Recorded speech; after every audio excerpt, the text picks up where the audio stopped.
ഒരു നാടിനെ മാത്രമല്ല കേരളക്കരയെ ഒന്നാകെ ഞെട്ടിച്ച വലിയൊരു ദുരന്തമായി മാറുകയാണ് അഹാൻ എന്ന് പറയുന്ന 23 വയസ്സുകാരൻ നടത്തിയ ആ ഒരു കൂട്ടക്കുരുതി. ഇപ്പോൾ നമ്മളുള്ളത് അഹാന്റെ നാട്ടിൽ തന്നെയാണ്. നമ്മളോടൊപ്പം അഹാന്റെ അമ്മാവനാണ് ചേരുന്നത്. പേരെങ്ങനെയാണ്? നാസറുദ്ദീൻ. ശരിക്കും ഒരു ബന്ധം പറയുകയാണെങ്കിൽ അഹാന്റെ എന്റെ പാപ്പച്ചിയും അവന്റെ പാപ്പായും ഷിമിയുടെ പാപ്പായും അനിയന്മാരായിട്ട്. ശരിക്കും എപ്പോഴാണ് ഈ ഒരു സംഭവത്തിനെ പറ്റി അറിയുന്നത്? ഞാൻ 6 മണിയോടെയാണ് എനിക്ക് ഫോൺ വരുന്നത്. കാരണം എൻ്റെ വൈഫ് പനൂർ KSB ഇങ്ങോട്ട് വരുമ്പോൾ ഷമീരെ വീടിൻ്റെ മുമ്പ് വണ്ടി ആംബുലൻസ് 3 കിടക്കുന്നു, നിങ്ങൾ വല്ല അറിഞ്ഞാന്ന് ചോദിച്ചാൽ പറഞ്ഞില്ലെന്ന് പറഞ്ഞ് അങ്ങനെയാണ് ഞാൻ തിരക്കിട്ട് വരുന്നത്. ഇതാണ് ഞാൻ അറിയാം, വേറെ ആരുമല്ല, എൻ്റെ വീട്ടുകാരിയാണ് വിളിച്ചു പറയുന്നത്. ശരിക്കും അഹാൻ ഏതെങ്കിലും രീതിയിൽ അങ്ങനെ ഒരു ക്രിമിനൽ പശ്ചാത്തലമോ അല്ലെങ്കിൽ മുൻപ് ഇങ്ങനത്തുള്ള ഏതെങ്കിലും അക്രമ വാസനയോ കാണിച്ചിരുന്ന ഒരു കുട്ടിയായിരുന്നു? അല്ല, ഇതുവരെ അങ്ങനെ അവനെ കുറിച്ച് ഒരു കേസോ അല്ലെങ്കിൽ ഒരു പരാതിയോ ഒന്നും ഉണ്ടായിട്ടില്ല. ഇത് ശരിക്കും ഈ ഒരു സംഭവ സ്ഥലം ആ സമയത്ത് കാണാൻ പറ്റിയായിരുന്നു ഇങ്ങനെ ഈ ഒരു വീടിന്റെ അവസ്ഥ അല്ലെങ്കിൽ ഈ ഒരു ഇവരൊക്കെ രക്തത്തിൽ? ഞാൻ വരുമ്പം ഗേറ്റ് പൂട്ടിയിരിക്കുകയാണ്, വീട് അകത്ത് പോലീസുകാരുണ്ട്, പിന്നെ അകത്ത് എന്നെയാണ് അതിനകത്ത് കയറ്റിയത്. അപ്പം ഏറ്റവും അടുത്തുള്ള പലരും പറഞ്ഞ് ഇന്നാര് ആണ് ഇവിടുത്തെ ഏറ്റവും അടുത്ത എന്ന് പറഞ്ഞ് മൊഴിയൊക്കെ എടുക്കുക. ഒരു ബന്ധു എന്നുള്ള നിലയിലും ഏതെങ്കിലും രീതിയിൽ അഹാന് ഈ കുടുംബവുമായിട്ട് എന്തെങ്കിലും ഒരു പ്രശ്നമുള്ളതായിട്ടോ അല്ലെങ്കിൽ അത്തരത്തിലുള്ള എന്തെങ്കിലും പറ്റി കേട്ടറിവോ അല്ലെങ്കിൽ നേരിട്ടുള്ള അറിവോ ഉണ്ടോ? ഇല്ല, അങ്ങനെ ഇതുവരെ ഒരു പ്രശ്നങ്ങളൊന്നുമില്ല. സാധാരണ വീട്ടിൽ നമ്മൾ മക്കളും പാപ്പയും അമ്മയുമായിട്ടുള്ള ആ ഒരു സാധാരണഗതികളുണ്ടാവും. അല്ലാതെ ഒരു വെളിയിൽ നിന്ന് ഒരാളിനെ വിളിച്ച് വരുത്തി ഒത്തുതീർക്കുക അല്ലെങ്കിൽ ഒരു സംസാരത്തിനോ ഒന്നും ഉണ്ടായിട്ടില്ല. ഈ ഫർസാന എന്ന് പറയുന്ന ഒരു കുട്ടിയുമായിട്ട് പ്രണയത്തിലായിരുന്നു എന്നൊക്കെ തുടങ്ങിയുള്ള കാര്യങ്ങൾ അറിയാമായിരുന്നു? അത് ഞാൻ അറിഞ്ഞത് മരിക്കുമ്പോൾ ഇന്നലെയാണ് അറിയണത്. പക്ഷേ 4 ദിവസത്തിന് മുമ്പ് വെഞ്ഞാറമ്മോട്ട് ആറ്റിങ് റോഡിൽ വെച്ച് ഞാൻ വീട്ടിൽ നിന്ന് ഞങ്ങൾ ബൈക്കിൽ വരുമ്പോൾ അപ്പാനും ഈ ഒരു പെൺകുട്ടി ബൈക്കിൽ ഹെൽമെറ്റ് ഇല്ലാതെ ആറ്റിങ് റോഡിലോട്ട് പോകുന്നു. അങ്ങോട്ടാണ് ആ കുട്ടിയുടെ വീട്. അത് ഞാൻ ഇന്നലെയാണ് അറിയണത്, ഇന്ന കുട്ടിയാണ്. അപ്പം എനിക്ക് തോന്നി അത് ഒരു ലവ് ആയിരിക്കും, അല്ലെങ്കിൽ ബൈക്കിൽ പെൺകുട്ടി ഇരിക്കണമെന്നില്ലല്ലോ. അതാണ് ഞാൻ അറിഞ്ഞത്.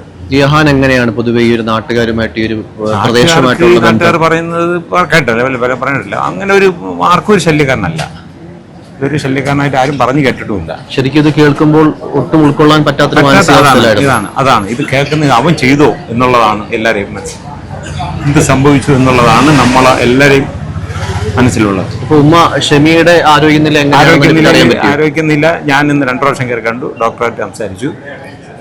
ഷമി കുറച്ച് ഓക്കെ ആയി വരുന്നു. ബോധാവസ്ഥയിലേക്ക് വരുന്നൊരു ഘട്ടമുണ്ടോ? തിരിച്ചറിയാൻ പറ്റുന്ന അവസ്ഥയിലാണോ? തിരിച്ചറിഞ്ഞ് സംസാരിച്ചു.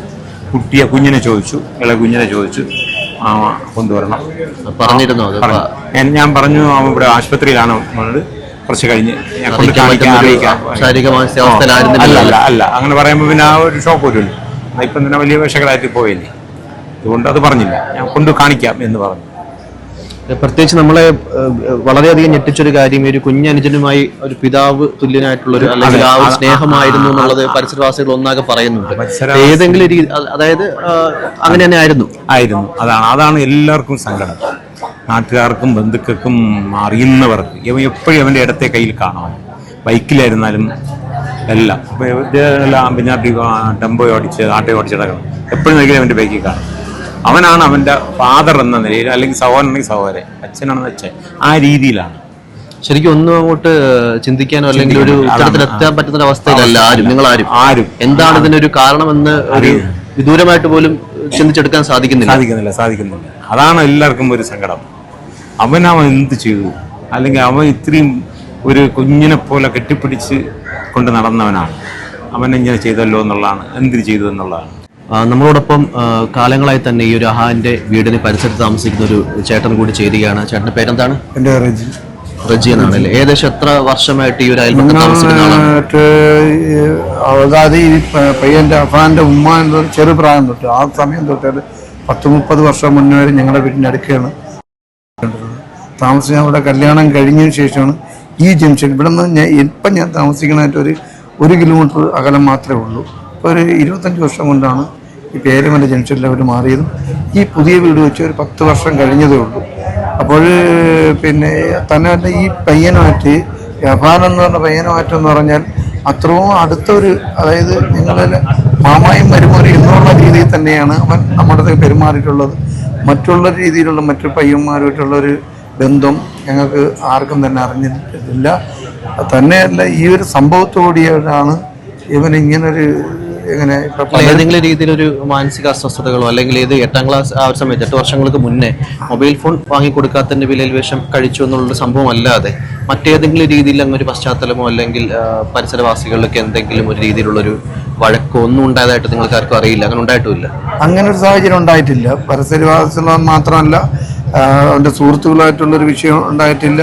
മറ്റടിപിടിക്ക് മുന്നേ ആ സമയത്ത് അവൻ്റെ കുഞ്ഞും ആ ഒരു സമയത്ത് ഇങ്ങനെ ഉമ്മ എടുത്ത് ഫോൺ വേണമെന്ന് പറഞ്ഞ് അത് വാങ്ങിക്കൊടുത്തില്ല. അതിൻ്റെ പശ്ചാത്തലത്തിൽ എലിവിഷമൊക്കെ കഴിച്ചിട്ടുണ്ടായിരുന്നു.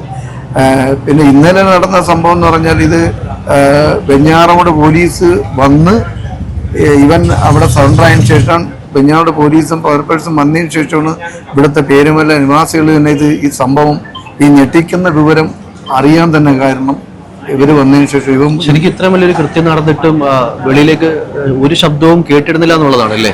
അത് പോലീസ് എത്തിയതിനു ശേഷമാണ് നിങ്ങൾ അടക്കമുള്ള പരിസരവാസികൾ അറിയുന്നത്.